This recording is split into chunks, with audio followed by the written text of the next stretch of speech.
Assalamualaikum warahmatullahi wabarakatuh. Di sini kami akan mempresentasikan tugas tentang pengertian routing dan OSPF. Yang pertama yaitu ada pengertian routing. Routing adalah proses memilih jalur terbaik untuk mengirim data antar perangkat atau jaringan sehingga data sampai ke tujuan dengan efisiensi yang benar. Yang kedua ada tujuan routing. Yang pertama yaitu menentukan jalur tercepat dan terbaik. Kedua, menghindari jalur sibuk atau rusak. Ketiga, mencegah kemacetan jaringan. Dan yang terakhir adalah menjaga koneksi tetap stabil dan efisiensi. Selanjutnya cara kerjanya.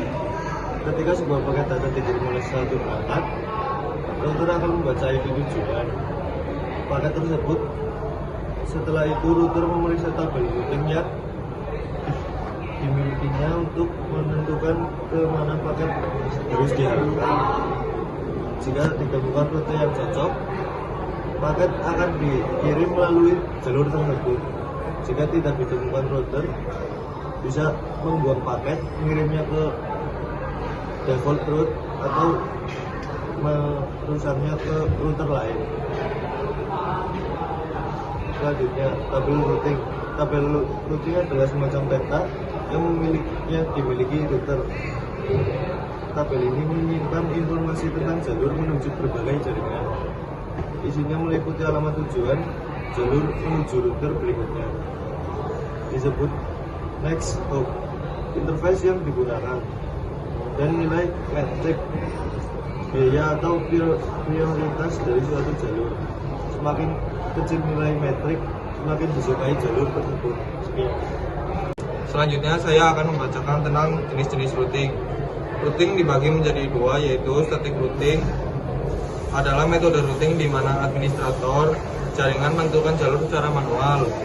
Jadi semua rute dikonfigurasikan secara langsung dan tidak akan berubah meskipun kondisi jaringan berubah. Static routing cocok digunakan untuk jaringan kecil yang tidak banyak berubah. Yang kedua, dynamic routing. Dynamic routing menggunakan protokol yang memungkinkan router saling berbagi informasi secara otomatis. Dengan metode ini, router bisa menemukan dan memilih jalur terbaik berdasarkan kondisi jaringan yang terkini. Dynamic routing sangat cocok untuk jaringan besar atau jaringan yang sering mengalami perubahan. Selanjutnya ada contoh protokol routing dinamis. 1. RIP, Routing Information Protocol. RIP menggunakan algoritma distance vector yang artinya router akan menginformasikan ke router tetangganya tentang berapa jarak menuju sebuah jaringan. Jarak dihitung berdasarkan jumlah hop atau lompatan router menuju tujuan. Maksimum hop adalah 15. Kalau lebih dari itu dianggap tidak bisa dijangkau. Sederhana tapi tidak cocok untuk jaringan besar karena keterbatasan hop dan update lambat. Yang kedua ada OSPF atau Open Source Package. OSPF menggunakan algoritma link state di mana setiap router akan mengirim informasi lengkap tentang jaringan yang langsung terhubung dengan ke seluruh router dalam area yang sama. Ini memungkinkan setiap router membangun pada peta lengkap jaringan, lalu menghitung jalur tercepat menggunakan algoritma Dijkstra. Yang ketiga ada EIGRP atau Enhanced Interior Gateway Routing Protocol. EIGRP adalah protokol milik Cisco dan bisa dianggap sebagai gabungan dari distance dan link state. Jadi disebut juga sebagai Hybrid Routing Protocol. Yang keempat ada BGP atau Border Gateway Protocol. BGP adalah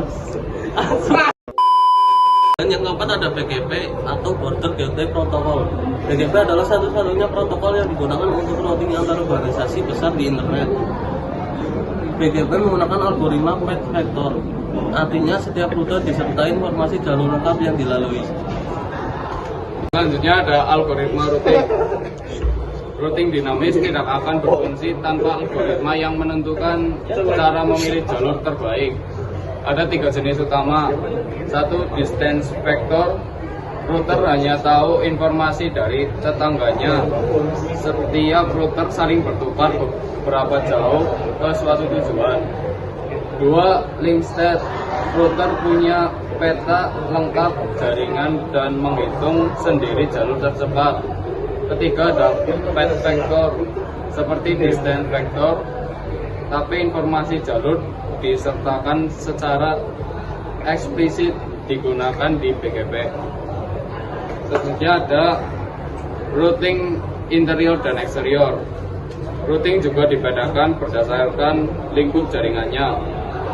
Interior Gateway Protocol (IGP) digunakan untuk routing di dalam satu organisasi atau sistem jaringan. Contoh RIP, OSPF, EIGRP. Ini ada Exterior Gateway Protocol (EGP). Digunakan untuk routing antar organisasi atau antar sistem jaringan besar. Contohnya BGP. Routing dan switch. Routing bekerja pada layer 3 network layer menggunakan alamat IP digunakan untuk menghubungkan jaringan yang berbeda. Sedangkan switch bekerja pada layer 2 menggunakan alamat MAC dan digunakan untuk menghubungkan perangkat di dalam satu jaringan. Kesimpulan, routing adalah inti dari pengiriman data di jaringan yang saling terhubung. Seperti internet, tanpa routing tidak akan ada cara untuk mengarahkan paket dari jaringan satu ke jaringan yang lain. Dengan memahami cara kerja router, jenis routing dan protokol bisa digunakan kamu untuk membangun mengelola jaringan dengan lebih efisien dan stabil. Sekian informasi dari kami. Wassalamualaikum warahmatullahi wabarakatuh.